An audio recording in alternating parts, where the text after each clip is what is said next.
നീ solid breakup ആയില്ലേ? ഓ അവന്റെ കാര്യമൊന്നും പറയല്ലേ, അവന് പെണ്ണുങ്ങളുമായിട്ട് റൂം എടുക്കലോ പണി. ഹലോ, ഞാൻ അങ്ങോട്ട് വരട്ടെ? വേണ്ട. എന്താന്ന് 1 മണിക്കൂറത്തെ കാര്യമില്ലേ? ഹസ്ബൻഡ് അറിയാതെ ഫ്രിഡ്ജ് മേടിച്ച് EMI മുടങ്ങുമ്പോ അറിയത്തില്ല. ഞാൻ വന്ന് നാട്ടുകാരെ വീട്ടുകാരൊക്കെ വിളിച്ചു കൂട്ടുവന്ന് മര്യാദക്ക് EMI അടച്ചോ. നീ ഹസ്ബൻഡ് ഇല്ലാത്ത ഒരു ദിവസം ഇങ്ങോട്ട് വാട കുട്ടാ, മുതലും പലിശയും ചേർത്ത് എന്തി പറയുന്ന നീ എന്ത് സുന്ദരനാടാ, നിന്നെ ഞാൻ കടിക്കും. എനിക്ക് നിങ്ങളെ പൈസ വേണ്ട, കോപ്പം വേണ്ട, ഒരു കഷ്ടം നോക്കും, പണി എടുക്കാൻ പറ്റത്തില്ല. എന്റെ വീട് ഇവനെങ്ങാനും ഇനി എന്റെ മുഖത്ത് ആസിഡ് ഒഴിക്കുമെന്ന ചോര കണ്ട അറപ്പ് മാറാത്തവനാവൻ.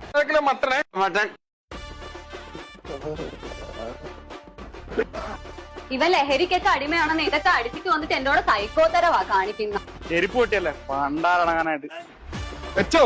പുതിയ ബ്രാൻഡഡ് ക്വാളിറ്റി ഷൂ അളിയ സോഹ. എന്തോ എക്സിന് മുമ്പ് ഷോ ആണെങ്കിൽ 2000-3000 ഷൂ ഒക്കെ ഫ്രീ ആയിട്ട് കൊടുക്കുന്നത്. അല്ലെങ്കിൽ 2000-3000 ഷൂ ഒന്നും അല്ല, ഇത് വെറും 1 രൂപയുടെ ഷൂ. 1 രൂപയുടെ ഷൂ നമ്മുടെ ഫ്ലൈവേ ഓൺലൈൻ സ്റ്റോറിൽ ഈ വരുന്ന 14-ാം തീയതി 10 പേർക്ക് 1 രൂപയ്ക്കാണ് ഷൂ കൊടുക്കാൻ പോകുന്നത്. അതിന് വേണ്ടിയിട്ട് നിങ്ങൾ നമ്മുടെ പേജും അവരുടെ പേജും ഫോളോ ചെയ്യുക. 5 പേരെ കമന്റ് മെൻഷൻ ചെയ്യുക, 5 പേർക്ക് ഷെയർ ചെയ്യുക. മാത്രമല്ല കേരളത്തിൽ എവിടെയാണെങ്കിലും അവർ 24 hours free delivery with cash on delivery. എടാ നാളെ ഒന്നോടോ, 1 വർഷമായി ഇപ്പോഴും എന്നെ ചുറ്റിപ്പറ്റി അടക്കം നമുക്ക് നാണമില്ലേ? ബേബി, നമ്മുടെ ആനിവേഴ്സറി ആയിട്ട് എല്ലാവർക്കും ഷൂ ഒക്കെ ഫ്രീ ആയിട്ട് കൊടുത്തു. ആനിവേഴ്സറിയാ? കഴിഞ്ഞ ജനുവരി 7 ഞാനുമായിട്ട് ബ്രേക്കപ്പ് ആയി. ഈ ജനുവരി 7 ആനിവേഴ്സറി. എന്നെ ബ്രേക്കപ്പ് ആക്കിയ സമയത്ത് തന്നെ പാച്ചപ്പ ഇതല്ലാണ് പട്ടി.